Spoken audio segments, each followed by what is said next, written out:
I understand this idea that you can throw everything out the window when you're growing at huge, fast paces. It's not one process, one program, one tool. It really is people designing tools around their business, around their culture, around the people. We're here with Darren Findling today, amazing business thinker, has almost 100 employees, works with hundreds of law firms with a unique business model. Not only are you a business owner, but you have a completely unique blue ocean business model.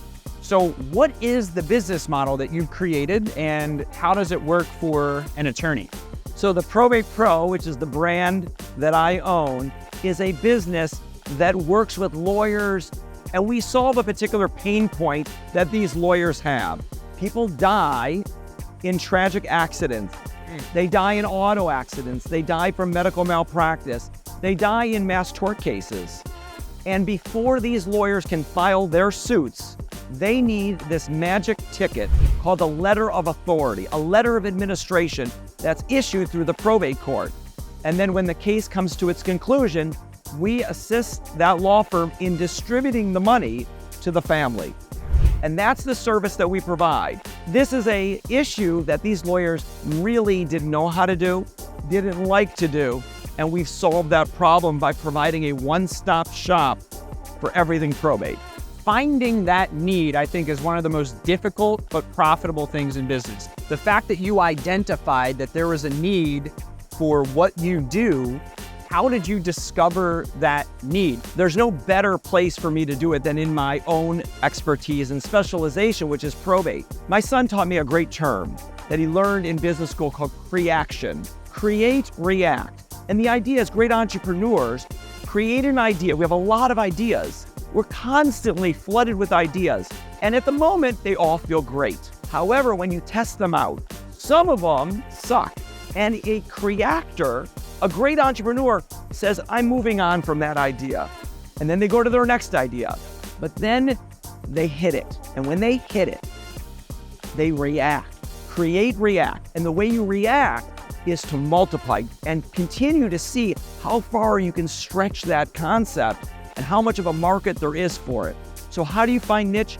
I think that you, in whatever you do, any person, they either have it and they can see those patterns and recognize it, or they don't. And then also giving up on bad concepts quickly and going strong on concepts that work and succeed. And this is a big myth I always speak out on social media, is the fact that you should stay in your lane, right? I see so many people that just do the same thing for 10, 20, 30 years and never really question the paradigm through which they're doing. A lot of lawyers do this, right? Where they're just, well, I'm a trial lawyer. Well, I'm a criminal defense lawyer. Well, that's just who I am. I'm not going to question anything. Amazon, through social listening, they innovated outside of the book selling business. They went way wider than that. Amazon Web Services, I mean, space now, and you see these multi-billionaires created their wealth by constantly predicting where consumer needs are going to be and then innovating towards that rather than just milking out what they did for the last 10 years. Discipline around staying in there, Yes. very focused. You shouldn't go on to the next thing. I'm not getting distracted. And when I do, I have people advising me to say, no, come back to the lane. Let's multiply. Yep. What I'm not going to do is 1,000 things at once. Great point. I'm incredibly focused on our mission and our core focus. And when I have ideas, I want to experiment with it. And I think of the company Netflix. Netflix, remember, we all got the mail order thing. A DVD would come in the envelope. But then Netflix kept seeing the market change. And Netflix is now a totally different business. You have to use your gut to understand what ideas are going to produce opportunities for progression in your business. Yeah. As an entrepreneur, we are great at breaking systems, right? We're great at coming up with new ways. So to follow a business methodology such as EOS or traction could be hard for some entrepreneurs because we have new ideas and ways of doing things. How would you visualize EOS being different? What are things you disagree with in the structure of EOS and traction that if you were to be the author of it, you would change? Visionary people, just by their nature, are not great at being contained within a system.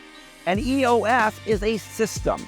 what I recognized early on within the EOS Gino Wickman traction concept is that this works. If I told you every morning I want you to wake up at the same time and go to bed around the same time, I want you to drink 6 glasses of water each day, meditate at some point during the day, and then eat a healthy meal. I can assure you, if you lived that life, you'd be healthier than the person that didn't. That's traction. You follow these basic concepts, you're going to be healthier and better off than other businesses.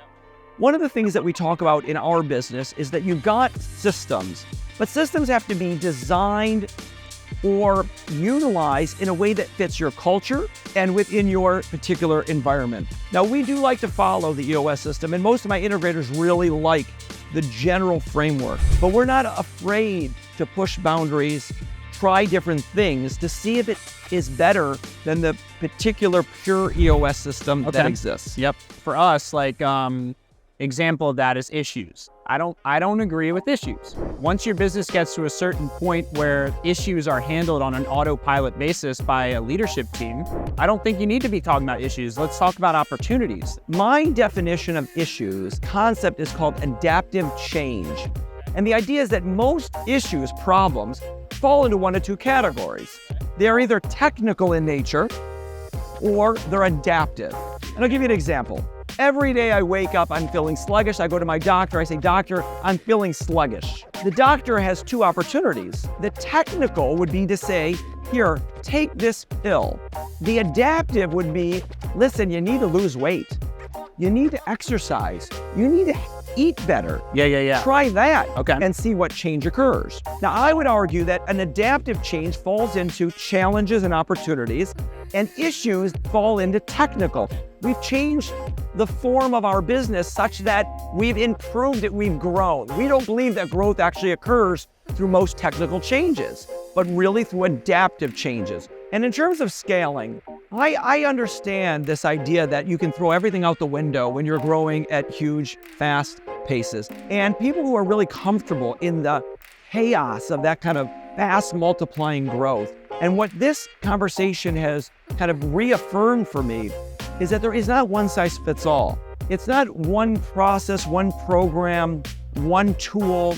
It really is people designing tools and programs around their business, around their culture, around the people. And just because Gino Wickman says this is a system doesn't mean it's for everybody. Yeah. I can share it's worked for us. Wow. Thank you so much, Darren. Love talking to you. Love you know it. I do. So everyone check out the Probate Pro. Try and say that 10 times fast. I'll see you in the next video. Stay great.